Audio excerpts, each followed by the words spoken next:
अस्सलाम वालेकुम and a very warm welcome. You are watching good morning public with me और आप सब मुझे कहते हैं सुहाव सल। So basically we are in the mid of the week और होपफुली कि आपने वीक के मैक्सिमम काम कर लिए होंगे, लेकिन अभी आप मैक्सिमम काम भी कर लेंगे तो बहुत सारे काम बच जाएंगे because Eid is around the corner. तो वीकेंड पे आई एम श्योर कि आपके शॉपिंग के बहुत सारे प्लान होंगे। वीकेंड पे हरमीत पाजी के क्या प्लान है हम उनसे जान लेते हैं। इसके लिए हमें फौरी तौर पर लाहौर स्टूडियो से इस्लामाबाद पहुँचने तो हम उनके पास चलते हैं। अस्सलाम वालेकुम हरमीत पाजी, कैसे हैं आप? Good morning from Lahore. और वालेकुम सलाम, सत श्री अकाल, गुड मॉर्निंग। वैसे वीकेंड के लिए बहुत सारे प्लान बने होते हैं, पहले से हमने तय किया होता है, लेकिन फिर जब वक्त आता है बहुत सारे प्लान चेंज हो जाते हैं। तो मेरे ख्याल में मुझे आपकी तरफ लाहौर की तरफ बढ़ना होगा और मेरे लिए आगे जो है वो सफ़र ही लिखा है। सो एक तो लाहौर, वैसे भी मैं अगर लाहौर की बात करूं तो लाहौर आना जो है मेरे लिए काफ़ी, मुझे क्योंकि काफ़ी अरसा मैंने उधर गुजारा है, तो जब भी मैं लाहौर आता हूँ चाहे शॉर्ट टाइम के लिए आता हूँ लेकिन एक अच्छा वक्त वहाँ पे गुजरता है। तो अब लाहौर आने की तैयारी है भाई। आपके फैंस को अच्छी खबर दी आपने। Over the weekend if you want to meet Harmeet Singh so you can meet. और तो ये अच्छी खबर है लाहौरियों के लिए, लेकिन लाहौरियों के लिए बाकी भी खबरें काफ़ी अच्छी हैं। अगर हम कल की बात करें यानी 14 अप्रैल की, तो आपको पता है कि बाकायदा तौर पर कल पहला मैच खेला जाएगा। वो सीरीज़ जो पाकिस्तान न्यूजीलैंड के साथ खेलने जा रहा है और न्यूजीलैंड की टीम जो है वो इस वक्त पाकिस्तान में यानी लाहौर में मौजूद है।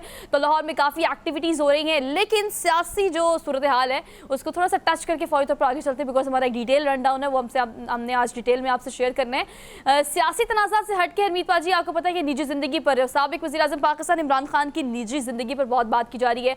हॉट टॉपिक है, टॉप हाईलाइटेड खबर यही रही कल के दिन में कि इद्दत में निकाह किया गया खातून अव्वल जो कि साबिक खातून अव्वल है। और उसके बाद ये सूरत हाल है कि अब हर करंट अफेयर का प्रोग्राम, हर मॉर्निंग शो, हर न्यूज़ में इस बारे में बात की जा रही है और इस पर डिटेल में बात करेंगे हम अपने सेगमेंट में और इसको ज़रूर टच करेंगे। लेकिन अलबत्ता ये बात करना बहुत ज़्यादा ज़रूरी है कि सियासी तनाज़ात और सियासी सूरत हाल, माशी सूरत हाल और मुल्की सूरत हाल इस वक्त इस नहज पर पहुंच चुकी है कि हम उस पर बात करने की बजाय साबिक वज़ीर-ए-आज़म की निजी ज़िंदगी में बात करें कि उनका निकाह इद्दत में हुआ था या नहीं हुआ था। ये $1 मिलियन क्वेश्चन, इसका जवाब ढूंढने के लिए डिस्ट्रिक्ट जो कोर्ट है इस्लामाबाद की उसमें जो दरख्वास्त गुजार है उनको 28 अप्रैल को तलब किया गया है। तो इस पर हम बात करेंगे आज के प्रोग्राम में। खैर आगे बढ़ेंगे, आज की टॉप स्टोरीज आपसे शेयर कर लेते हैं। Good morning public, straight top stories हमारे पास क्या क्या है we let me share with you guys. पहले सबसे हम इस बारे में बात करेंगे कि हुक्मदुली की गई है सुप्रीम कोर्ट के हुक्म की जिस पर फंड्स जारी करने का पाबंद किया गया था। वफाकी हुकूमत को इलेक्शन कमीशन ने रिपोर्ट जमा करा दी, फंड्स जारी नहीं किए गए, जिस पर अब जो है वो स्टेट बैंक के गवर्नर को तलब किया गया है, सेक्रेटरी खजाना को तलब किया गया है, नोटिस उनको जारी कर दिए गए हैं। सुप्रीम कोर्ट अब क्या नोटिस लेती है, इस पर क्या एक्शन होता है, हम इस बारे में डिटेल में बात करेंगे आज की टॉप स्टोरीज में। आगे बढ़ेंगे और आपको बताएंगे कि कुछ दादोशुमार हमारे पास ऐसे आए हैं, हमें मौसूल हुए हैं, जिसके मुताबिक हम ये समझते हैं कि पाकिस्तान में अगर हम बात करें तो हर साल तकरीबन 50,000 बच्चे, मैं आपको दोबारा से फैक्ट एंड फिगर शेयर कर रही हूँ, 50,000 बच्चे ऐसे हैं जो जब पैदा होते हैं हरमीत पाजी तो वो दिल के अमराज में मुब्तला होते हैं। मतलब वो इस बीमारी के साथ इस दुनिया में आते हैं, जन्म लेते हैं। तो कुछ इदारे ऐसे हैं जो कि सिर्फ ख़ास तौर पर इन बच्चों के लिए काम कर रहे हैं। वो इदारे कौन कौन से हैं, कहाँ पर काम कर रहे हैं, उसके बारे में हम डिटेल में बात करेंगे। बेसिकली ये पाकिस्तान चिल्ड्रन हार्ट फाउंडेशन है जो कि बच्चों के लिए, ख़ास तौर पर उन बच्चों के लिए जो पैदा होते हैं तो दिल की बीमारी के साथ पैदा होते हैं, उनके लिए बहुत काम कर रहे हैं। सो इनको आज के प्रोग्राम का हिस्सा हम बनाएंगे। अच्छा जी, आगे बढ़ेंगे और हमने आपको ये भी बताना है कि आज का एक सेगमेंट जो है वो हमारे क्लाइमेट चेंज को भी लेके है। क्लाइमेट चेंज की बहुत बड़ी वजह आपको पता है माहौलियाती तब्दीली है जो कि पाकिस्तान में हर गुजरते दिन के साथ मजीद बढ़ती चली जाए। मतलब अगर हम पोल्यूशन की बात करें, एयर पोल्यूशन की बात करें, नॉइज़ पोल्यूशन की बात करें, तो आप लाहौर का कोई भी इलाका देख लें, पाकिस्तान का कोई भी शहर देख लें, मेन एरियाज़ को तो, मेन स्ट्रीम एरियाज़ को तो हम काफ़ी कनेक्ट कर चुके हैं और काफ़ी इस पर काम भी कर रहे हैं लाहौर में। लेकिन उन एरियाज़ को कौन पूछेगा जहाँ से ये आलूदगी बेसिकली ड्राइव होती है और हमारे माहौल को, हमारी ओजोन लेयर को और हमारी माहौलियात को बहुत ज़्यादा डैमेज कर रही है, इरिवर्सिबल डैमेज जो हो रहा है। तो उस पर हम खैर आज का एक सेगमेंट रखा हुआ है हमने, डिटेल में इसको हम डिस्कस करेंगे।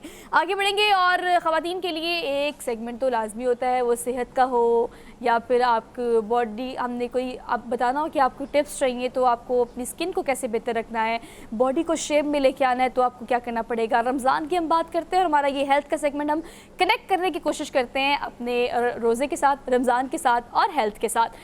इंटरमीडिएट फास्टिंग क्या है? अब ये फास्टिंग तो पहले फास्टिंग एज नेम डिपिक्ट कि आपने रोज़ा रखना है, लेकिन रोज़ा कितनी देर का रखना है और रोज़ों में अगर आपने इंटरमीडिएट फास्टिंग करनी है तो वो क्या होनी चाहिए, मतलब कब आपने खाने की विंडो क्लोज़ कर देनी है, कब आपने दोबारा खाना है, कितने घंटे की आपने ये फास्टिंग करनी है और रमज़ान में आप इसे कैसे कैरी कर सकते हैं, और ये और बहुत सारे सवाल। तो ये खाली टिप्स जो है ये इस सेगमेंट में हम आपसे शेयर करेंगे, so don't miss it out. आगे बढ़ेंगे, आगे हमने आपको बतानी है हमारा फेवरेट सेगमेंट, हरमीत पाजी का फेवरेट सेगमेंट, डेली डोज की बात करेंगे। So let's talk about daily dose of the programme, यानी थर्सडे का डेली डोज देंगे आपको। पहली खबर बहुत पुरानी है, बहुत पुरानी भी, हरमीत पाजी बहुत महंगी भी है। मतलब इतनी महंगी, हम 18वीं सदी की मैं बताती हूँ आपको। 18वीं सदी का एक छोटा सा शाहकार है जो कि आज डेली डोज की पहली खबर है। अब ये एक प्याला है, बेसिकली ये एक प्याला नहीं था पाजी, ये 2 प्याले थे। अब एक प्याला जो है वो अब रखा हुआ है, जिसको नीलाम किया गया है। और नीलाम कितने में किया गया है मैं आपको ये बताती हूँ। कम से कम 2.5 करोड़ डॉलर, जो कि कम से कम रुपए में अगर मैं आपको बताऊँ तो 7 अरब रुपए बनते हैं। अब आप सोचेंगे ये क्या प्याला है, ना सोने का बना है, ना चांदी का है, ना हीरे जवाहरात इसमें हैं, तो फिर ये इतना महंगा क्यों है जनाब? आसार कदीमा यानी पुराना होने की वजह से इसकी कीमत और इसकी जो कदर है वो बहुत ज़्यादा है। क्योंकि अगर हम 18वीं सदी की बात करें तो उस वक्त के बादशाह, चीन के उस वक्त के जो बादशाह हैं, उन्होंने इसको बनाया था। और वहाँ पर एक रिवाज था कि वहाँ पर उस वक्त वहाँ की जो एक नज़म थी वो बड़ी मशहूर थी, जो कि बुलबुल को लेके थी। यहाँ पर जो आप देख रहे हैं कि जो पिक्चर बनाई गई है पूरे प्याले के इर्द गिर्द, दरख्त है, बुलबुल है जो कि इर्द गिर्द दरख्तों के लहरा रही हैं, उड़ रही हैं। तो बेसिकली ये कीमत सिर्फ और सिर्फ इस चीज़ की है कि ये बहुत ज़्यादा पुराना है। 2 पीस है, मैंने आपसे कहा था पेयर है। एक पीस जो है वो ब्रिटिश म्यूज़ियम में रखा गया है और एक को जो है वो नीलाम कर दिया गया है। और नीलाम देखिए हरमीत पाजी, बड़ी अच्छी कीमत में नीलाम हुआ है। बात आपकी दुरुस्त है। एक तरफ हम रकम को देखते हैं तो फिर जाहिर बात है बड़े मामलात हमारे सामने आ जाते हैं, लेकिन बहरहाल हम देखते हैं कि चाहे माजी में हम देखें या सदियों पुरानी ऐसी चीज़ें जो कहीं ना कहीं बादशाहों के साथ या किसी शहज़ादा शहज़ादी के साथ रिलेटेड हो या किसी और ऐसे तारीख़ी शख्सियत के साथ मुंसलिक हो, तो मेरे ख्याल में जब वक्त गुजरता है चीज़ें बदलती हैं। और बहुत सारे ऐसे लोग होते हैं इस दुनिया में जिनको शौक़ होता है कि हाँ फ़लाने ने कैसी ज़िंदगी गुजारी, उसकी जो इस्तेमाल करदा चीज़ें हैं वो उसी को इस्तेमाल करे, अपनी ज़िंदगी में लाए। और फिर आपने दुरुस्त फरमाया कि जो कीमत है वो भी काफ़ी ज़्यादा है, लेकिन शौक़ जो है बहुत सारे लोग ऐसे होते हैं कि इस किस्म की चीज़ें रखने का उनको शौक़ होता है। और फिर पैसे, बेपना पैसा जो है बहा भी दिया जाता है इन जैसे शौक़ को पालने के लिए। तो मेरे ख्याल में लेकिन प्याला बड़ा खूबसूरत है। और आपने जिस तरह तशरीह की कि बुलबुल और फिर वहाँ पे जिस किस्म के पौधे और खूबसूरत से फूल, ये सारी चीज़ें उसमें बिल्कुल हमें नुमाया नज़र आती हैं। लेकिन वही बात, एंटीक्स और इस किस्म की कदर बहुत कम लोग दुनिया में हैं जो करते हैं और रखते हैं, इसका शौक़ पालते हैं। कल वैसे मैं एक मीम इस हवाले से पढ़ रही थी, क्विकली आपको मीम सुनाती हूँ, उसके बाद अगली खबर पर चलेंगे।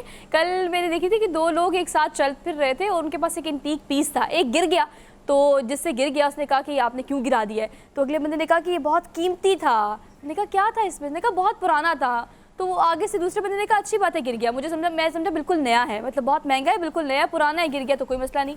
तो पुरानी चीज़ें के खैर लोग इतनी कदर नहीं करते, लेकिन जो पुरानी चीज़ें पायदार होती हैं, वफादार होती हैं, उससे ज़्यादा कोई चीज़ महंगी नहीं होती। तो जिन लोगों को इसकी कदर व कीमत का अंदाज़ा है उन्होंने भी 7 अरब रुपया दिया है और इसको अपने पास रख लिया है।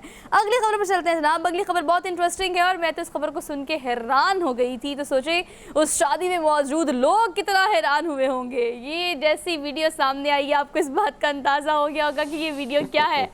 भारत से ये वीडियो है और क्या दलेर दुल्हन है ये, दलेर मेहदी दलेर दुल्हन है ये। भारत में स्टेज पर दुल्हन की खुशी में आप देखिए उसने कैसे फायर खोले। मतलब स्टेज पर इस साइड पे एक लड़का खड़ा हुआ है, उसने ये रिवॉल्वर दी दुल्हन को और साथ जो दूल्हा, अरमीत पाजी ये तो मैं नोट ही नहीं कर रही, आप देखिए दूल्हा कितना सहमा बैठा है।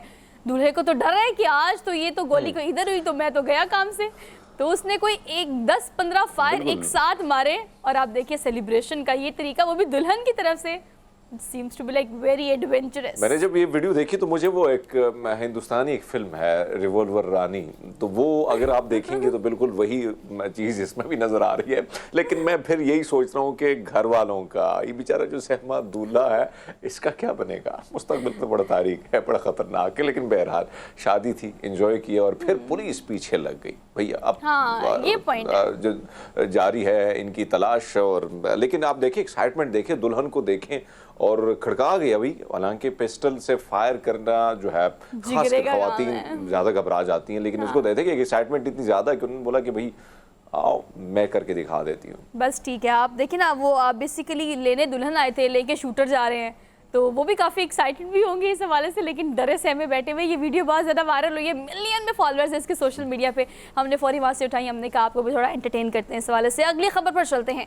सो let's talk about daily dose. अगली वाली जो है वो सबसे छोटी खबर है, छोटी खबर है, क्विक खबर है। 3 इंच, सिर्फ 3.59 इंच का ये एक सबसे छोटा, दुनिया का सबसे छोटे कद का ये कुत्ता है जिसने Guinness book of world record में अपना नाम दर्ज करा लिया है। और देखिए हरमीत पाजी ना, वो मतलब वो पपी भी नहीं लग रहा, बेसिकली है तो डॉग ही, लेकिन वो seems to be like puppy because उसका साइज़ बहुत छोटा है। तो इससे पहले जो साइज़ था वो 2 इंच और कुछ था, और अब देखिए जो मेजरमेंट्स कर रहे हैं उसके बाद वो क्यूट भी लग रहा है, प्यारा भी लग रहा है, साइज भी उसका बहुत छोटा है। और फिर सुहा, हम इंसानों में बोने देखते हैं, अभी कुत्तों में भी बोने आ गए हैं, लेकिन वैसे है बड़ा क्यूट। देखे ना, मतलब मुझे तो पहली लुक में ये जो पहली तस्वीर थी उसमें ऐसा लग रहा था कि कोई खरगोश या कोई इस किस्म का प्यारा सा जो बिल्ला होता है, लेकिन हाँ फिर अगर आप देखें, लेकिन ख्याल भी उसी तरह रखा गया है, साफ़ सुथरा होके नहला धुला के। और फिर हम देखते हैं कि एक साइज़ की बात कीजिए तो मेरे ख्याल में डॉलर के बराबर है वो। लेकिन इस किस्म के डॉग्स तो मैंने कभी नहीं देखे, शायद आपने भी ना देखे हो, लेकिन मुनफरिद है वाकई में और बड़ा खूबसूरत भी है। अच्छा, आपको पता है जिसने पेट रखा हुआ है ना, उसने बड़े संभाल के, बड़ी खूबसूरती से, प्यार से रखा है। और वो जिस तरह से देखिए ना, इसको इतना एहतमाम करके कपड़े पहनाना ना, मतलब अगर पेट आप रखते हैं तो जो मेरे इर्द गिर्द पेट रखने वाले लोग हैं, they are having their babies, like वो बच्चे होते हैं पूरे। उनके खाने पीने का ख्याल, उनकी सेहत का ख्याल, उनके डॉक्टर्स का, उनके कपड़े पहनने का, उनके फूड का, उनके मतलब हर चीज़ का आपको बड़ा एक्यूरेसी से ख्याल रखना पड़ता है। तो खैर ये जो पेट जिन्होंने रखा हुआ है वो खातून है, उसका कहना है कि मैं इसको बहुत प्यार से रखती हूँ। ये रिकॉर्ड पहले भी मेरे ही पास था, मतलब पहले भी जो इन्होंने कुत्ता रखा था तो वो उसका साइज भी 2 इंच और कुछ था, वो भी Guinness book of world record में दुनिया का सबसे, 2005 की बात करी, मतलब 2005 में ये रिकॉर्ड बना था। उसके बाद अब ये रिकॉर्ड ब्रेक हुआ है 2023 में, और ये भी क्रेडिट उनके पास ही है। तो खैर ये बहुत क्यूट सी खबर थी, छोटी सी, तो हमने आपको दे दी। अगली खबर पर चलते हैं। अगली खबर उतनी ही बड़ी है जितनी छोटी ये खबर थी। ये हथनी देख रहे हैं आप, जो ऑन एयर हम आपको दिखा रहे हैं, ये हथनी जो है बेसिकली अब ये खबर का हिस्सा क्यों बनी है मैं आपको बताती हूँ। इनके पास एक आर्ट है, और आर्ट क्या है, आर्ट वैसे तो कोई बहुत बड़ा आर्ट नहीं है, लेकिन अगर किसी जानवर को आप ये करता हुआ देखें तो शायद आपको लगे yes that seems to be like very interesting. केला छीलने का ये आर्ट है जो इस हथनी के पास है। बेसिकली ये जो है ना, अब इनकी देखिए ना चूज़ी कितनी ज़्यादा है। मैं आपको खबर पूरी देती हूँ। केला छीलती हैं वो, और ये एक छीलने का आर्ट जो है ऑब्वियसली वहाँ पर ट्रेनिंग दी जाती है। आपने देखा है कि अगर आप हाथी को या हथनी को कोई भी फल फ्रूट या जो शौक से खाते हैं वो खाता हुआ देखे तो वो एज इट इज़ ही खा जाते हैं, छिलके समेत ही खा जाते हैं। लेकिन पता नहीं वहाँ पर इर्द गिर्द आपको पता है कि कॉपी कैट्स भी बहुत बड़े होते हैं ना, मतलब कॉपी भी करते हैं, लोगों को बहुत देखते भी हैं, उनकी मिमिक्री भी करते हैं, उनको रिस्पॉन्ड भी करते हैं। तो वहाँ ट्रेनिंग भी इस तरह होती है इनकी बाकायदा। तो इर्द गिर्द जो लोग होते हैं ना, वो इर्द गिर्द के लोगों को देख देख के शी ट्रेन्ड हरसेल्फ। और जब उन्होंने अपने आप को ट्रेन किया है तो ट्रेन करके अरमीत बाजी आप ये देखिए कि वो एक स्पेसिफिक केला है जिसको वो छीलती है। अगर वो ग्रीनिश होगा, मतलब कम पका होगा तो नहीं खाएंगी और ना उसको छीलेंगी। वो येलो फॉर्म में होगा तब भी वो उसको हाथ नहीं लगाएंगी। सिर्फ आप उसको ब्राउनिश यानी फुल पका हुआ केला देंगे तो ये उसको छीलेंगी और छीलकर आराम से खा जाएंगी। और जो तहकीक करने वाले आप अंदाजा लगा लें कि पक्की पक्की ट्रेनिंग उसने ली है। और फिर आपने दुरुस्त फरमाया कि आसपास जो लोग देखने के लिए आते हैं कहीं उनकी नकल उतारने में भी कामयाब हुई। और फिर हम ये भी देखते हैं कि अगर केला फ्रेश ना हुआ तो फिर क्या होता है कि भाई हम साइड पे कर लेते हैं, और वही अंदाज उसने भी अपनाया हुआ है। लेकिन एक तरफ हम देखते हैं कि हाथियों की नस्लें जितनी भी हैं वो नायाब हो चुकी हैं। आपको याद होगा हमारे इस्लामाबाद में बेचारा केवान था, कवान कहते हैं दोस्त को। तो कवान बेचारे की जब हाथनी की डेथ हुई फिर वो बेचारा बड़े बुरे हालात में था, और जब उनको हमने कंबोडिया भेजा तो फिर हाथनी उसको मिली और बड़े बड़े ज़बरदस्त से उसकी तस्वीरें फिर सोशल मीडिया पे वायरल हुई। तो मेरे ख्याल इसी तरह भी बहुत ज़्यादा जितने भी हम देखते हैं पूरी दुनिया में इनका ख्याल ज़्यादा इसलिए रखा जाता है कि कहीं ना कहीं बहुत सारे जंगलात में हम देखते हैं कि इनकी नस्लें जो हैं वो नायाब होती चले। और फिर हम इनके दांत के हवाले से देखें तो बहुत सारे शिकारी जो हैं वो इसकी स्मगलिंग होती है और उसकी वजह से इनकी डेथ भी हो जाती है। तो ये भी एक बहुत बड़ा रेशू जो है सामने आई, खासकर हिंदुस्तान के मुख्तलिफ जंगलों से। लेकिन हम इस हाथी को देखें तो हमें भी सीखना चाहिए। बहुत सारे लोग जो है ना हमारा जो तरीक़ाकार होता है वो बहुत डिफरेंट होता है। तो मेरे ख्याल में ये देखें कि हाथी कितना हो गया ट्रेंड। और हरमीत बाजी आप ये देखें ना कि उनका फेवरेट फ्रूट भी तो देखें ना बनाना ही है। और इसके अलावा अगर हम बात करें, आपने वैसे बात बिल्कुल ठीक की है, मुझे इस मौके पर याद आ गई, अगर हम कराची की हथनी की बात करें या सूजी की बात कर लें लाहौर में, इतना बच्चों को पसंद थी वो, और इतना लोग उसको प्यार से देखते थे, मतलब जू जाने की एक एक्साइटमेंट होती थी। अब गर्मी सर्दी ना मौसम का ख्याल रखा ना खाने का ख्याल रखा, महकमा वाइल्ड लाइफ ने पता नहीं क्या क्या किया, और उसके बाद इतनी मुश्किल से वो नायाब जानवर होते हैं जिनको इकट्ठा करके पूरे पाकिस्तान से आप एक जू में रखते हैं सिर्फ इसलिए कि बच्चे करीब से देख सकें। फर्स्ट ईयर में जब था सूजी के साथ स्पेशल तस्वीर खींचने के लिए मैं लाहौर आया था। अब ये देखें अंदाजा में इतनी एक्साइटमेंट होती थी कि भाई हाँ सूजी के साथ हमने पिक्चर ले ली। वो फेमस बहुत थी, मतलब बच्चा बच्चा बड़ा हर बंदे को पता था, और वो सिर्फ हम जू जाने का सिर्फ सोचते थे तो पता था कि सूजी से मिलना है। तो खैर ये अब महकमा वाइल्ड लाइफ को इस हवाले से ख्याल करना चाहिए और इस हवाले से बहुत ज़्यादा एहतियात भी करनी चाहिए। So we are done with our daily dose food. So हमने अगले क्विक ब्रेक, वापस आते हैं। Keep watching good morning public.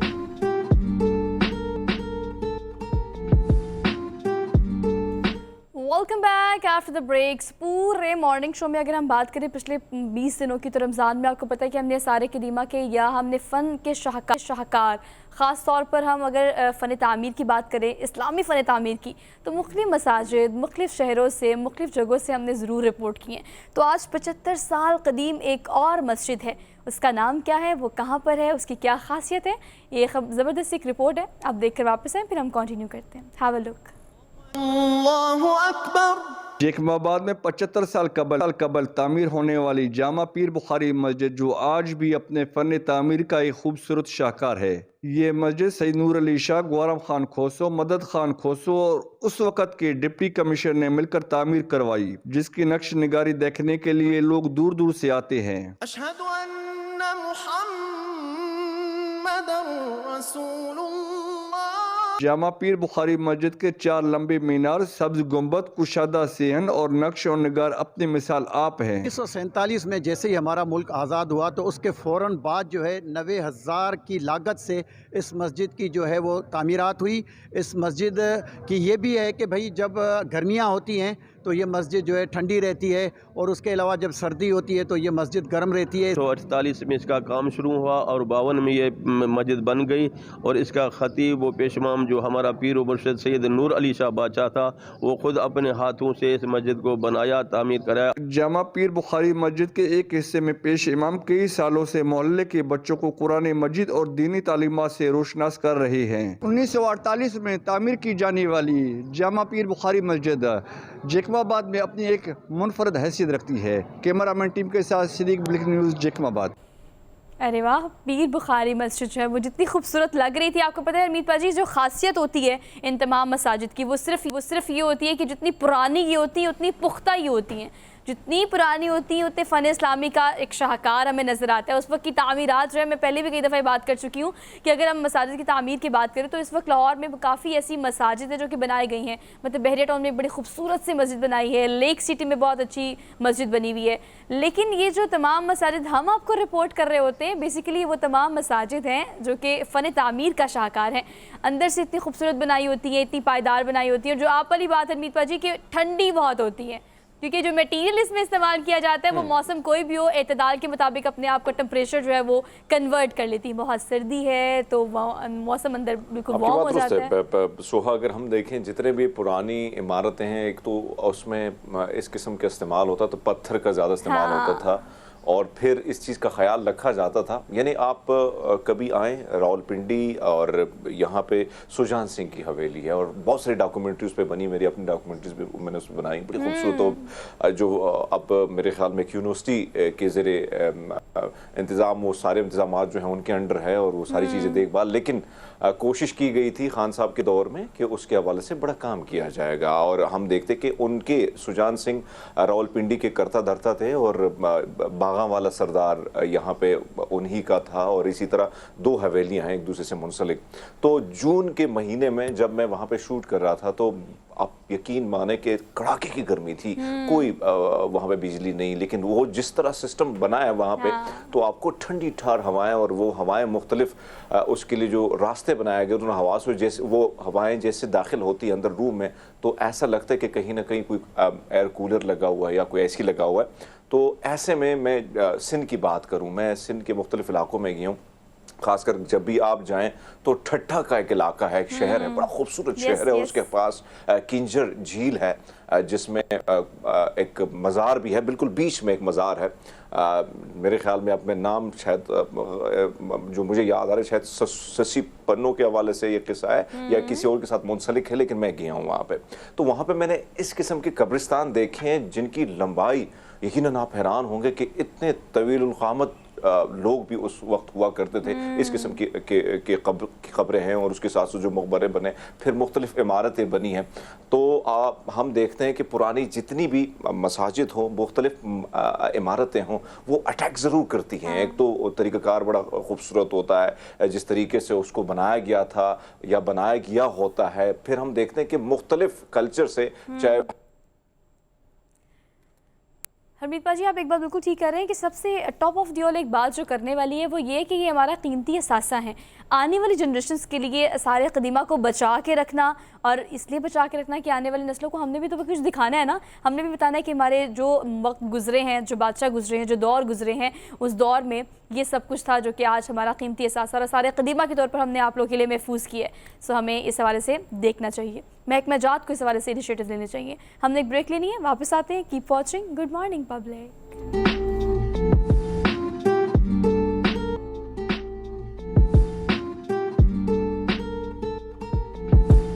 Welcome back after the break. So basically we are in the second hour of the show, और programme के इस पूरे हिस्से में हमारी कोशिश होती है खासतौर पर उन लोगों को ये प्लेटफॉर्म देने की जो बड़े नोबल कॉज के लिए बड़े अरसे से काम कर रहे होते हैं। और दो मकासद होते हैं हमेशा इस तरह के सेगमेंट करने का। एक वो कि जिन लोगों को मदद की ज़रूरत है उन्हें पता चल सके कि कौन कहाँ पर किस तरह से कितने अरसे से काम कर रहा है, और दूसरा जो मदद करना चाहते हैं उनको भी ऐसे इदारों की ज़रूरत होती है जहाँ पर क्रेडिबिलिटी, रिलायबिलिटी चेक करके अपनी इमदाद पहुँचाई जा सके, ताकि आपको पता चल सके कि आपकी इमदाद और जिसकी मदद आप करना चाहते हैं मुस्तहिकीन तक ज़रूर पहुँच रही है। आज अगर हम बात करें प्रोग्राम के आगाज़ की, तो मैंने आपसे कुछ फैक्ट एंड फिगर्स शेयर किए थे। एक अदादा-शुमार जो कि मौसूल हुए हैं उसके मुताबिक 50,000 बच्चे सालाना इस मुल्क में यानी पाकिस्तान में जो पैदा होते हैं वो दिल का अमराज लेकर पैदा होते हैं, यानी हार्ट पेशेंट बच्चे होते हैं। और अगर इस इलाज मुआवजे की बात करें तो आपको पता है बहुत सारे वालिदैन इस दर्द तकलीफ़ के साथ ही अपने बच्चे को इस बीमारी के साथ जीने देते हैं, क्योंकि इसका इलाज मुआवजा बहुत ज़्यादा महंगा है। एक ऐसा इदारा जो इसके लिए काम कर रहा है 2012 से, और अगर हम हार्ट पेशेंट बच्चों की बात करें, हम पाकिस्तान चिल्ड्रन हार्ट फाउंडेशन की बात कर रहे हैं। ये ऐसा इदारा जो कि बच्चों के लिए इलाज मुआवजा बिल्कुल फ्री ऑफ कॉस्ट यानी मुफ्त इलाज मुआवजा करता है। तो आपसे मुलाकात कराते हैं, इस इदारे को ऑन करते हैं। हमारे साथ मौजूद हैं CEO पाकिस्तान फरहान अहमद साहब। सर कैसे हैं आप? थैंक यू, शुक्रिया। Thank you so much for joining us this morning. Sir आपको पहले तो बहुत मुबारकबाद कि आप एक नोबल कॉज के लिए काम कर रहे हैं। सेकेंडली सर मैं ये जानना चाहती हूँ कि इस चीज़ की ज़रूरत तो बेशक अभी भी है, उस वक्त भी बहुत होगी, आगे भी मुस्तक़बिल में हमें इस चीज़ की ज़रूरत है, लेकिन जब आपने इस चीज़ का आगाज़ किया तो वो क्या थॉट प्रोसेस है, किस चीज़ ने आपको प्रोवोक किया इस चीज़ के लिए कि you have to do it? जी बिस्मिल्लाहिर्रहमानिर्रहीम। मेरा एक IT कंपनी है जी, बाय प्रोफेशन तो मैं अकाउंटेंट हूँ। कोई फाइनेंशियल चैलेंज नहीं था। 2012 में एक फैमिली में हादसा हुआ, मेरी छोटी बेटी आयशा को ये मर्ज था। अच्छा। तो 3 साल अल्लाह का शुक्र है वो हमारे साथ रहीं। वो जो 3 साल का अरसा था वो बस डॉक्टर्स के पास और हॉस्पिटल के चक्कर में गुजरता था। फिर आयशा का इंतकाल हुआ 2013 में। फिर 1 साल तो बिल्कुल हमें समझ नहीं आई, लेकिन फिर 2015 से ज़्यादा एक्टिवली काम शुरू किया। अल्लाह ने तौफीक दी तो Pakistan children heart foundation Ayesha की ज़िंदगी में उसका आगाज़ तो हो गया था, लेकिन काफ़ी ज़रा प्लानिंग वगैरह फेज़ में थे हम लोग। फिर 2015 से जी इस पर फुल थ्रॉटल अल्लाह के फजल से काम शुरू हुआ। तो अभी तक हमारा मेन फोकस 4 एरियाज़ हैं, जिसमें से पहला काम है हम बच्चों की हार्ट की सर्जरी को स्पॉन्सर करते हैं। एक बच्चे की हार्ट की सर्जरी पर तकरीबन 5.5 से 8.5 लाख रुपए का खर्चा आता है। ओपन हार्ट सर्जरी होती है, 6 से 7 दिन बच्चा जो है ना वो हॉस्पिटल में रहता है, 2 से 3 दिन ICU का खर्चा होता है। तो अभी तक अल्लाह के फजल से 3,500 से ज़्यादा बच्चों की हार्ट की सर्जरी को स्पॉन्सर कर चुके हैं। सर मुझे ये बताएगा कि अगर हम अदादा शुमार की बात करें, 50,000 एक बड़ी तादाद है बच्चों की, और सर इसमें एज ब्रैकेट भी मुख्तलिफ होंगे। एक तो न्यू बॉर्न की हम बात कर रहे हैं, फिर बाज़-औक़ात इलाज मुआवजा ना कराने की वजह से वालिदैन बच्चे को बड़ा होने देते हैं। जैसे जैसे बच्चा बड़ा होता है उसका इलाज मुआवजा भी ज़्यादा होना रिक्वायरमेंट होती है, बीमारी भी बढ़ती है। आप इस इदारे में देखते हैं तो किस एज ब्रैकेट के कितने बच्चे हैं और कितने मसाइल बढ़ जाते हैं अगर आप इसको बीमारी को रहने देते हैं उम्र के साथ? जी बहुत अच्छा पॉइंट आपने रेज़ किया है, लेकिन 2 बातें यहाँ एड्रेस करना ज़रूरी है। पहला है क्वांटम ऑफ डिजीज़, और दूसरा है हमारी फैसिलिटीज़ क्या अवेलेबल हैं। बिल्कुल। तो क्वांटम ऑफ डिजीज़ जैसे आपने बताया कि 50 से 60 हज़ार बच्चे सालाना ये मर्ज़ लेकर पैदा हो रहे होते हैं। हैं, और उनमें से तकरीबन 20 हज़ार को जो नौ मौलूद हैं उनको first year of their birth कोई ना कोई प्रोसीजर करने की ज़रूरत है। हमारे मुल्क में इस वक्त अनफॉर्चुनेटली हम तकरीबन को 3 से 4 हज़ार सर्जरीज न्यू बॉर्न की कर पाते हैं। तो तकरीबन 16 हज़ार का डेफिसिट है जो हर साल, यानी कि पेरेंट्स को पता चल भी जाए तो वो कुछ नहीं कर सकते। तो पहली बात है हम ये एड्रेस कर लें कि इशू दो हैं, एक तो क्वांटम ऑफ डिजीज़ बहुत बड़ा है और फैसिलिटीज़ बहुत कम है। दूसरी, जैसे आपने बात की, ये बहुत ज़रूरी है कि आगाही हो, स्पेशली पेरेंट्स को इस बात का पता हो कि बच्चे की हार्ट की ट्रीटमेंट अवेलेबल है। बिल्कुल। और अगर टाइम पर डायग्नोस हो जाए, जैसे दिल का सुराख है, टाइम पर डायग्नोस हो जाए, डॉक्टर उसका ओपन हार्ट या क्लोज हार्ट सर्जरी कर दे, तो वो दिल का सुराख फॉर लाइफ बंद हो जाएगा, वो दोबारा अर्ली डायग्नोस की वजह से जो कि नहीं किया जाता। करेक्ट। अब यह है कि जैसे ही बच्चा लेट होता है तो उस पर मल्टीपल कॉम्प्लिकेशंस हो जाती हैं। बिल्कुल आपने सही बात की। तो ये ज़रूर है कि हम डॉक्टर्स तक रसाई ज़रूर करते हैं, और ये भी बात समझने वाली है कि खुद ब खुद बंद नहीं होता। हाँ, कुछ केसेस ऐसे हैं जिसमें बच्चे का दिल का सुराख बंद हो जाता है, लेकिन ये ज़रूरी है पेरेंट्स को कि भाई आप फिजिशियन के पास जो स्पेशलाइज्ड हैं उनके पास जाकर डिसीजन लें कि क्या हमें बगैर दवाइयों से ही इसका क्योर करवाना है या इसके हार्ट की सर्जरी की ज़रूरत है। बशर्ते कि सर इस सेगमेंट को करने का मकसद भी यही है कि आपको पता चल सके कि आपने किस तरह से बर वक्त इसकी तशखीस भी करनी है, और फिर इलाज मुआवजे की तरफ अगर आपने जाना है और आपको लगता है अफोर्डेबिलिटी क्वेश्चन मार्क है, तो उसके लिए भी ऐसे इदारे ही काम कर रहे हैं जिसे हम पाकिस्तान चिल्ड्रन हार्ट फाउंडेशन कहते हैं। हरमीत पाजी हमारे साथ मौजूद है इस्लामाबाद से। जी हरमीत। जी डॉक्टर साहब, अगर हम देखें जो आदाद शुमार सोहा ने बताए, और फिर हम ये देखते हैं कि बहुत जो तादाद है पाकिस्तान में वो बहुत ही कम है, यानी बहुत ही कम बच्चों का जो ट्रीटमेंट है वो हो जाता है, उनकी सर्जरी हो जाती है। अब आपने जो हॉस्पिटल खोला, जाहिर बात है कि इसमें तमाम तर बच्चों की मुफ्त सर्जरी होती हैं। शुरुआत आप बताएं सर, किन किन मुश्किलात का सामना करना पड़ा, और जाहिर बात है इस चीज़ को स्टेबल रखने के लिए कितनी जदोजहद करनी पड़ी, और अब तक आपसे जानना चाहेंगे सर कि कितने बच्चों की सर्जरी इसी हॉस्पिटल से फ्री हो चुकी है। जी थैंक यू सो मच। देखें, 2-3 इश्यूज़ हैं, जिसमें पहला इशू है कि हमें तो टाइमली, अल्लाह का शुक्र है कि university of Lahore teaching hospital ने एक अपना ऑपरेशन थिएटर फ्री में दे दिया और 5 बेड का आईसीयू फ्री में दे दिया। अच्छा। तो अभी हम एक रेंटेड प्लेस पर बच्चों की हार्ट की सर्जरीज कर रहे हैं, जहाँ पर हमारी अपनी टीम तैयार हो गई है। तकरीबन माशाल्लाह 35 लोग हैं हमारे लिए जो मेडिकल साइड के अब काम कर रहे हैं। वहाँ पर हम साल के तकरीबन 300 के करीब केसेस कर पाते हैं। वैसे ऑल टुगेदर हम एज ए फाउंडेशन साल के 600 के केसेस को स्पॉन्सर करते हैं। जो बाकी 300 केसेस हैं वो पाकिस्तान के मुख्तलिफ हॉस्पिटल, प्राइवेट हॉस्पिटल, कुछ पेशावर में हैं, कुछ रावलपिंडी में हैं, कुछ कराची में हैं। तो हम ये क्या करते हैं कि पेरेंट्स जो बेचारे नॉन अफोर्डिंग हैं उनको ऑल द वे यहाँ अपने सेंटर नहीं बुलाते, हम उनको जिस जगह पर करीब कोई हॉस्पिटल हो वहाँ उनकी हार्ट की सर्जरी को स्पॉन्सर कर देते हैं। अब हम आ जाते हैं, दूसरा जो मेन हमारा प्रोजेक्ट है वो है बच्चों के दिल का हॉस्पिटल बनाना, जिसमें अल्हम्दुलिल्लाह यूनिवर्सिटी ऑफ लाहौर ने हमें जगह दे दी थी 2021 में। वहाँ पर हमारा ग्रे स्ट्रक्चर उस हॉस्पिटल का कंप्लीट हो गया है, जिस पर तकरीबन 60 करोड़ रुपया लग चुका है। और अब हम इंशाल्लाह कोशिश कर रहे हैं कि 2 अरब और 40 करोड़ एडिशनल इकट्ठा हो जाए, ताकि हम इस हॉस्पिटल को, जो बच्चों के दिल का पहला हॉस्पिटल होगा, उसकी जो तामीर है उसको मुकम्मल कर सकें। जब ये हॉस्पिटल बन जाएगा तो इंशाल्लाह हम साल के 2000 केसेस कर पाएंगे। जी इंशाल्लाह। फरहान साहब बेस्ट ऑफ लक इसके लिए, और अल्लाह पाक आपको उसकी तौफीक भी दे और इस्तात भी। लेकिन अगर हम बात करें लोगों की, जब आपने कारवां शुरू किया यकीनन इतनी बड़े लेवल पे नहीं था, ये कैनवस बहुत बड़ा नहीं था, ग्रेजुअली आगे बढ़ा, लोग इस कारवां में शामिल होते चले गए, लोगों को पता चलता गया, इलाज मुआवजा होता गया। लेकिन अगर इस वक्त की सूरत हाल की बात करें, how people can come up to you guys, क्योंकि वो ऐसा एक सीन है कि हम अगर लोगों को देखें तो अगेन वही बात कि इस सेगमेंट को करने का मकसद है कि इलाज मुआवजा मौजूद है, और फिर अगर मुफ्त है तो बिल्कुल है, लेकिन सारी उम्र इस बीमारी के साथ गुजार देना ये कह के कि हमारे पास पैसे नहीं है और अपने बच्चे की जान जोखिम में डाल देना, कैसे? बहुत अच्छी है। दो पहलू हैं इसमें। एक तो पहला पहलू है कि जो ज़रूरतमंद है ना, वो हमारे इदारे तक कैसे रब्ता कर सकते हैं। तो उनके बच्चे का जो मेन मुआलिज होगा, जो बच्चों के हार्ट का कार्डियोलॉजिस्ट है, अगर वो उन तक रसाई कर लें और उनको बता दें मैं हम फाइनेंशियली हम सपोर्ट नहीं कर पाते, तो आप हमें किसी के साथ कनेक्ट करा दें, तो that's how they can connect to us. दूसरा, गूगल पर जाकर वो चाइल्ड हार्ट सर्जरी फ्री लिख लें, वो हमारी वेबसाइट आ जाएगी। तीसरा, अगर वो फेसबुक पर या हमारा कॉल सेंटर है वहाँ कॉल करके हमारे साथ रजिस्टर हो जाएं, तो सारी फैसिलिटीज़ हैं ताकि ज़रूरतमंद हम तक पहुँच सकें। अब है कि जो देने वाले हैं वो हम तक कैसे पहुँचे, तो वो तो बहुत ही माशाल्लाह अल्लाह का फजल है कि पाकिस्तान में आपको पता है खैरात के जितने भी इदारे हैं उनको हमारे लोगों ने बहुत सपोर्ट किया, पाकिस्तान से बाहर लोगों ने बहुत सपोर्ट किया। हम लोग एक चीज़ में 2 बातें बल्कि पहलू ज़रूरी हैं। पहला तो हम ज़कात कंप्लाइंट हैं और शरिया कंप्लाइंट हैं।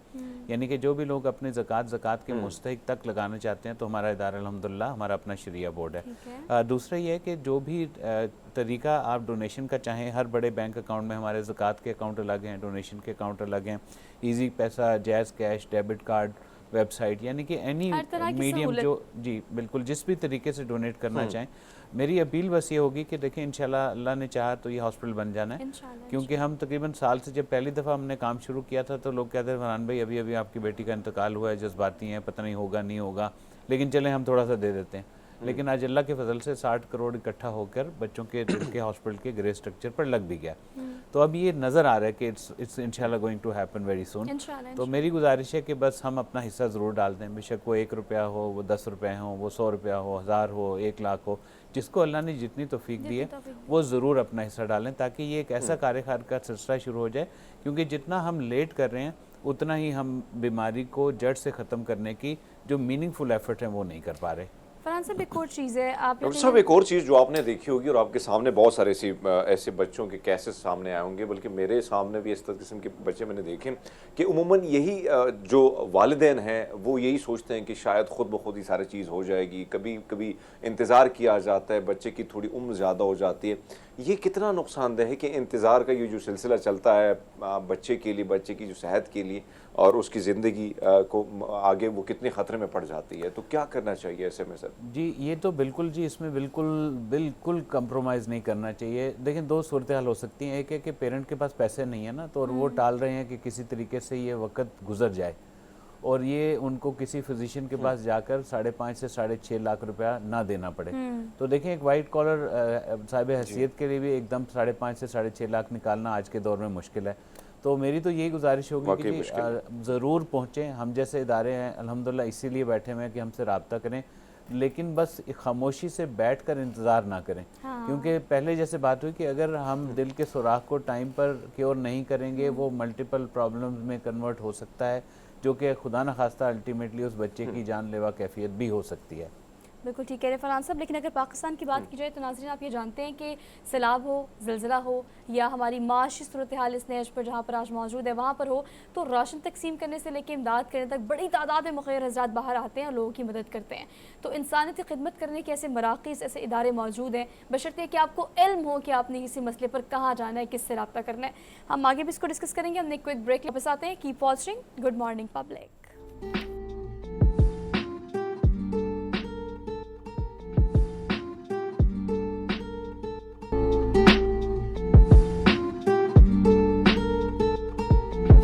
Welcome back after the break. हम ब्रेक में भी काफ़ी चीज़ को डिस्कस कर रहे थे। फरहान साहब हमारे साथ मौजूद है, एक नोबल कॉज के लिए तो काम कर भी रहे हैं, लेकिन जो विजन वो रखते हैं मुस्तकबिल का वो भी काबिल सिताइश है। फरहान साहब इस हवाले से बताएगा कि दुनिया में इलाज मुआवजा जो दिल का हो रहा है, ख़ास वो बच्चों का हो, बड़ों का हो, वेल इक्विप्ड, टेक्नोलॉजी बेस्ड और बहुत सारी टेक्निकलिटीज़ को उन्होंने इकट्ठे लॉन्च किया और बड़े अच्छे से वो इलाज मुआवजा कर रहे हैं। चूँकि हम ब्रेक में आपकी बेटी को डिस्कस कर रहे थे, 3 साल उन्होंने सर्वाइव किया। आपने वो टाइम पीरियड जो देखा और जो मसाइल उसमें एड्रेस किए, मैं जानना चाहती हूँ कि अगर हम एग्ज़ाम की बात करें तो हम दिल में सुराख होने की बात कर रहे हैं, इसके अलावा किस किस एग्ज़ाम की बीमारियाँ होती हैं दिल की जिसमें आपके चांसेस सर्वाइव करने के बहुत कम हो जाते हैं और उसका इलाज आप लोग कैसे करते हैं? जी इसमें ना जी तकरीबन को 35 से 40 types of by birth diseases हैं। उसमें से एक है जिसमें दिल को सुराख कॉमन कहा जाता है, जो हम समझते हैं बहुत ज़्यादा ये बस यही है। जी करेक्ट। लेकिन अदर देन दैट कुछ ऐसे हैं जो बच्चे जिनकी शरियानें उल्टी होती हैं, पैदा होंगे तो जो खून फेंकने वाली शरियान है और खून रिसीव करने वाली वो उल्टी लगी हुई है। ठीक है। फिर टेट्रोलॉजी ऑफ फेलो है। फिर ऐसे बच्चे जिस तरह आयशा थी कि आयशा का एक वेंटिकुलर डेवलप नहीं था, तो 4 होते हैं और जी उसमें से आयशा का राइट वेंटिकुलर डेवलप नहीं था। तो ऐसे मल्टीपल टाइप्स ऑफ डिजीज़ हैं। अच्छा हम क्या कर रहे हैं, हम पाकिस्तान में अभी सारे केसेस नहीं कर पा रहे, स्पेशली जो आयशा का सिंगल वेंटिकुलर था, इस तरह के केसेस बहुत मुश्किल हैं, क्योंकि उसके लिए आपको सेंटर्स बनाने पड़ते हैं। अच्छा एक बच्चे की हार्ट की सर्जरी का अगर सेंटर बनाना है तो उसमें बच्चों का हार्ट का सर्जन, बच्चों के हार्ट का कार्डियोलॉजिस्ट, बच्चों के हार्ट का बेहोशी का डॉक्टर, बच्चों के हार्ट का आईसीयू का डॉक्टर, और फिर जो परफ्यूजनिस्ट और हर नर्स ऐसी स्पेशलाइज होगी जो छोटे बच्चे को डील कर सके। तो आपको एक पूरा निज़ाम बनाने की ज़रूरत है। इसलिए हमने अभी अल्हम्दुलिल्लाह ऑलरेडी कोलैबोरेशन में है विद बॉस्टन चिल्ड्रन हॉस्पिटल, उनका जो क्वालिटी इंप्रूवमेंट का प्रोग्राम है पंजाब में, हमारा सेंटर अल्हम्दुलिल्लाह उसके साथ ऑलरेडी इक्विप्ड है। हमारे जितने भी केसेस होते हैं उनका डेटा हम उनके साथ शेयर करते हैं, वो यहाँ फिजिकल आकर ऑडिट करते हैं और वो फिर हमें बताते हैं कि क्या क्या एरियाज़ हैं, कैसे कैसे इनको इम्प्रूव किया जा सकता है। चैलेंज तो देखिए हमारे मुल्क में बहुत हैं और उसमें से मैं समझता हूँ जो इदारों के लिए सबसे बड़ा चैलेंज होता है ना, वो है कल्चर डेवलपमेंट। तो कल्चर के ऊपर इंशाल्लाह हमारा बहुत ज़्यादा फोकस है कि देखिए patient come first and baby come first. Like बच्चा और पेशेंट हमारे लिए एक है, पेशेंट पहले है लेकिन पेशेंट बच्चा है तो वो ज़्यादा पहले है हमारे लिए। तो उसकी साइकिल की नीड से लेकर उसकी फिज़िकल जो मेडिकल नीड्स हैं उनको पूरा करने के लिए इंशाल्लाह ये हमारा सेंटर ऑफ एक्सीलेंस का प्रोग्राम है। अल्लाह खैर वफ़ियत से इसको कंप्लीट करवाएं। तो जी हरमीत। अच्छा डॉक्टर साहब, एक और चीज़ जो जिसका जिक्र आपने किया और कहीं ना कहीं बहुत सारी चीज़ों की हम सोचते भी हैं, देखते भी हैं और बहुत सारे मामला लेट भी हो जाते हैं। अब बच्चों के जो मामला हैं बड़े हसास भी हैं, माँ बाप को बहुत सारी चीज़ों के हवाले से पता भी नहीं होता है, लेकिन क्या ऐसी अगर तशख़ीस करनी है तो किस टाइम करनी ज़रूरी है, और क्या ऐसे सिम्टम्स होते हैं बच्चे में जिसकी वजह से आपको ये अंदाज़ा होना चाहिए कि ये मामला जो हैं अच्छे नहीं है, यानी दिल की बीमारी है बच्चे में, बच्चा इसके लाक हो चुका है, तो कौन सी स्टेज होती है और क्या करना चाहिए इस स्टेज में? सर जी बहुत अच्छा पॉइंट आपने रेज किया। देखिए पहली बात है कि डायग्नोसिस किस लेवल पर होना चाहिए। तो मैं कतर के एक बड़े अच्छा इंस्टीट्यूशन है सिद्रा, वहाँ के एक डॉक्टर से डिस्कस कर रहा था। आप यकीन करें उनको पता था 6 महीने बाद कि उस मदर का किस दिन जो है डिलीवरी होनी है, और पूरा हॉस्पिटल लाइंड अप था कि 6 महीने बाद एक बच्चा दिल के मर्ज के साथ पैदा हो रहा है। यानी वो अभी पैदा नहीं हुआ लेकिन उसके लिए पूरा का पूरा निज़ाम तैयार है। क्या बात है। तो हमारे मुल्क में भी फेटल एको होती है लेकिन बहुत महदूद है। तो डायग्नोसिस हम माँ के पेट में भी कर सकते हैं, लेकिन दूसरी जो आपने बात की वो भी बहुत ज़रूरी है कि पैदाइश के बाद कैसे आइडेंटिफाई किया जाए। तो यूजुअली बच्चा ना नीला पड़ जाता है, आमतौर पर आप देखेंगे बच्चा पैदा हुआ ब्लू हुआ, तो ये पहली इंडिकेशन होती है। लेकिन आइडेंटिफिकेशन के लिए पेडिट्रिशियंस आर द राइट पीपल, यानी जो बच्चे का डॉक्टर है जैसे ही बच्चा पैदा होता है उसको देखेगा, उसकी हार्ट की मरमर की साउंड को सुनेगा, ऑक्सीजन सैचुरेशन देखेंगे। फॉर गॉड मतलब किसी भी वजह से अगर गॉड फॉरबिड वो मिस हो जाता है तो जब बच्चा बड़ा होता है ना तो उसको बार बार नमूनिया होता है, उसके नाखून अंदर की तरफ मुड़े होते हैं, उसका कम्प्लेक्शन ब्लैक होती है, होंठ काले होते हैं। तो ऐसी कोई भी चीज़ अगर आप यूजुअली पेरेंट्स के लिए हम तो ये रिक्वेस्ट करते हैं कि पैनिक ना करें, लेकिन अगर बच्चे को बार बार नमूनिया हो रहा है तो आप किसी बच्चे के स्पेशलिस्ट को दिखाएं और वो फिर आपको रेफ़र कर देगा किसी भी बच्चे के हार्ट के कार्डियोलॉजिस्ट के साथ। और देखें, not knowing the problem is not right. आप जल्दी जाकर डायग्नोस कर लें और फिर अल्लाह रास्ता निकालते हैं तो कहीं ना कहीं आप ट्रीटमेंट के भी आपको मतलब हमारा इदारा आप तक पहुंच सकता है इंशाल्लाह। फरहान साहब एक और चीज़ एड्रेस कीजिएगा, स्टेट ऑफ द आर्ट अस्पताल हमने बनाए हैं, इंस्टीट्यूट ऑफ कार्डियोलॉजी है ये, बाकी हम जिस को बनाने के लिए जा रहे हैं, जिसके बारे में आप इतनी बात कर रहे हैं, उसका जो फ्यूचर विजन है वो इस हवाले से क्या है? एक होता है फ्री ऑफ कॉस्ट जो कि आप काम कर रहे हैं, एक होता है अफोर्डेबिलिटी जिसके बारे में डिस्कशन हम कर रहे थे कि अगर स्टेट ऑफ द आर्ट बनाएंगे तो हर कैटेगरी का पेशेंट या हर कैटेगरी या हर तबके से ताल्लुक़ रखने वाले जो लोग हैं वो they can come up to you और वो फैसिलिटेट हो सकेंगे। इसके लिए क्या फ्यूचर प्लानिंग है? जी मॉडल हमारा ये है जी, हम सिस्टम ऐसा बनाएं कि जो मरीज़ है ना, जो डॉक्टर का वो निज़ाम टोटल डिफरेंट हो फाउंडेशन चैरिटी से। तो हॉस्पिटल में किसी को नहीं पता होगा कि ये बच्चा फ्री में आ रहा है या पार्शियल पे करके आ रहा है या अफोर्डिंग है, उसके बिहाफ पर foundation will already take care. Model ये इंशाल्लाह हम ऐसा state of the art facility बनाएं जहां से हम ना सिर्फ पाकिस्तान के जो लोग हैं उनको फैसिलिटेट करें, बल्कि पाकिस्तान से बाहर जो पड़ोस ममालिक हैं, स्पेशली अफगानिस्तान, ईरान, इराक, वहाँ के भी पेशेंट को यहाँ लेकर आएँ ताकि वो अफोर्डिंग फैसिलिटी उनको यहाँ पर भी मिल जाए। फिर हमारा इदारा इंशाल्लाह के कम से कम 10% बेड एलोकेट करेंगे for international medical tourism, 10% bed allocate करेंगे फॉर 100% पेइंग पेशेंट। अच्छा, यहाँ पर ना ऐसा नहीं होता कि आपको क्यूज़ मतलब ये इमरजेंसी में ट्रीटमेंट नहीं होती, ये होता है कि आप प्लान ट्रीटमेंट होती है आपकी, तो आप आसानी से क्यू को मैनेज कर सकते हैं। और इसी तरह इंशाल्लाह हमारा जो बाकी 80% है उसमें से जो 100% फ्री होंगे वो 100% फ्री ट्रीट हो जाएंगे। फिर सेहत सहूलत कार्ड अल्लाह करे अल्लाह इसको चलाता रखें तो उसका एक बहुत बड़ा हमारे पास सपोर्ट अवेलेबल है। जो बाकी है वो डेफिनेटली फिर डोनेशन और बाकी चीज़ों से कवर होगी। जी अच्छा फरहान साहब, एक और चीज़ है, अगर हम यहाँ के डॉक्टर्स की बात करें, स्पेशलिस्ट की बात करें, आपको पता है एक बड़ी तादाद हमारे पास ऐसे डॉक्टर्स की भी है जो ब्रेन ड्रेन के तहत they want to work somewhere else, not in Pakistan. तो अगर आप देखिए तो आप जिस विजन को लेके चल रहे हैं उसके मुताबिक तो आप सर्विसेज देना भी चाहते हैं। अगर आपने अपना ट्रीटमेंट अमेरिका जाके कराना है या आपने इंडिया जाके कराना है, टर्की जाके कराना है, so how we can proceed on this ना, ये अगर आप यूनिवर्सिटीज़ के साथ एफिलिएट हैं या किस तरह से इसको आगे चलाएंगे? जी देखिए, लास्ट 10 इयर्स में जो अल्लाह के फजल से हमने अचीव किया है तो बहुत थोड़ा, लेकिन सारे पाकिस्तानी डॉक्टर जो कंजेनिटल हार्ट डिजीज़ के साथ कहीं ना कहीं एसोसिएटेड हैं, probably 80 to 90% of them already know कि कंजेनिटल हार्ट डिजीज़ पर पाकिस्तान चिल्ड्रन हार्ट फाउंडेशन कुछ काम कर रहा है। तो एक तो उनकी एक बहुत बड़ी फैसिलिटी अवेलेबल है जो कि ऑलरेडी हमें कह चुके हैं कि आप एक दफ़ा हमें जगह प्रोवाइड कर दें तो हम आकर फ्री ऑफ कॉस्ट 6-6 महीने के लिए, साल के लिए आपके पास काम करने के लिए तैयार हैं। फिर दूसरा, हमने यहाँ के ट्रेनिंग्स को पाकिस्तान से बाहर यूएस में, यूके में, वहाँ पर 2-2 साल के लिए भिजवाएं ताकि वो वहाँ से ट्रेन होकर वापस आ जाए।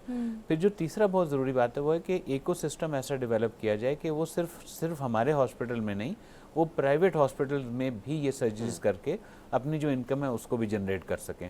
तो देखिए, सिर्फ ना एक हॉस्पिटल बनने से काम हल नहीं होगा, वो पहला स्टेप है हमारा सेंटर ऑफ एक्सीलेंस, फिर इंशाल्लाह इसको बाकी जगहों पर जी लेकर जाएंगे इंशाल्लाह। जी हरमीत।